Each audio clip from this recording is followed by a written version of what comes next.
पिताजी के इस जवाब ने मेरे भीतर कई ऊर्जा और अपरिमित उत्साह भर दिया। जब कभी इंसान अपने को अकेला पाता है तो उसे एक साथी की तलाश होती है, जो स्वाभाविक ही है।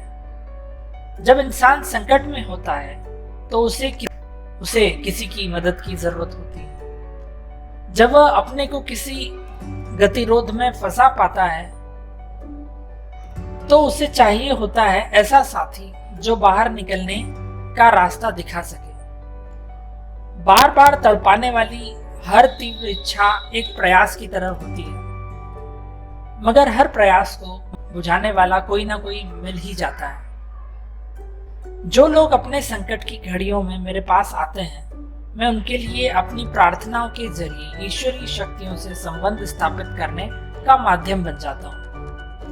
हालांकि हर जगह हर बार यह सही नहीं होता और न ही कभी ऐसा होना चाहिए।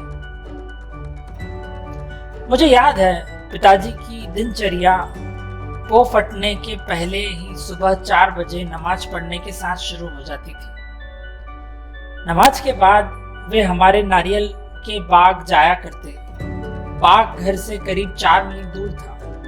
करीब दर्जन भर नारियल कंधे पर लिए पिताजी घर लौटते और उसके बाद ही उनका नाश्ता होता। पिताजी की यह दिनचर्या जीवन के 6 दशक के आखिरी तक बनी रही। मैंने अपनी विज्ञान एवं प्रौद्योगिकी की सारी जिंदगी में पिताजी की बातों का अनुसरण करने की कोशिश की है। मैंने उन बुनियादी सत्यों को समझने का भरसक प्रयास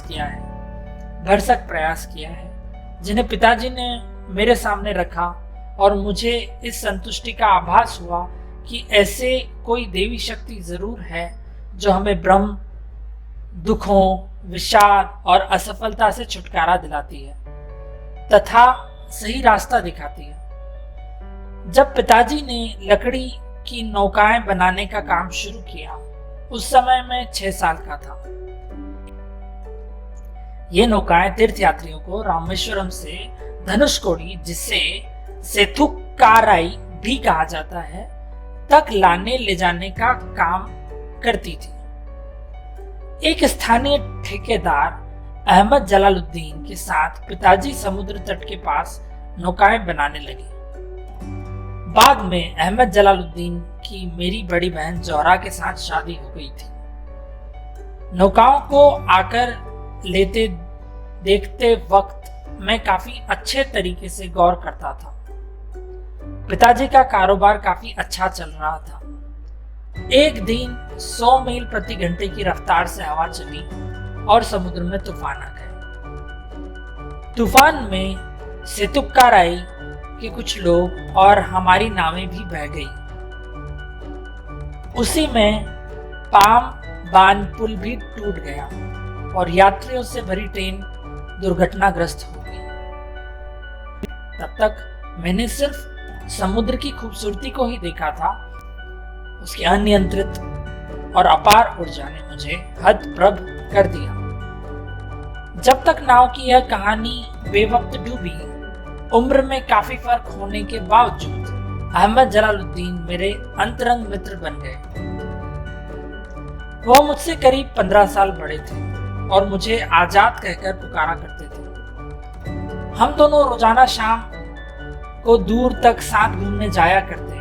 हम मस्जिद वाली गली से निकलते और समुद्र के रेतीले तट पर चल पड़ते। मैं और जलालुद्दीन प्राय आध्यात्मिक विषयों पर बातें करते। एक प्रमुख तीर्थ स्थल होने की वजह से रामेश्वरम का यह वातावरण हमारी आध्यात्मिक चर्चाओं में और भी प्रेरक सिद्ध होता। रास्ते में हमारा पहला पड़ाव शिव मंदिर हुआ करता था। इस मंदिर की हम उतनी ही श्रद्धा से परिक्रमा करते जितनी श्रद्धा से देश के किसी हिस्से से आया कोई भी तीर्थयात्री करता। और इस परिक्रमा के बाद हम अपने शरीर को बहुत ही ऊर्जावान महसूस करते।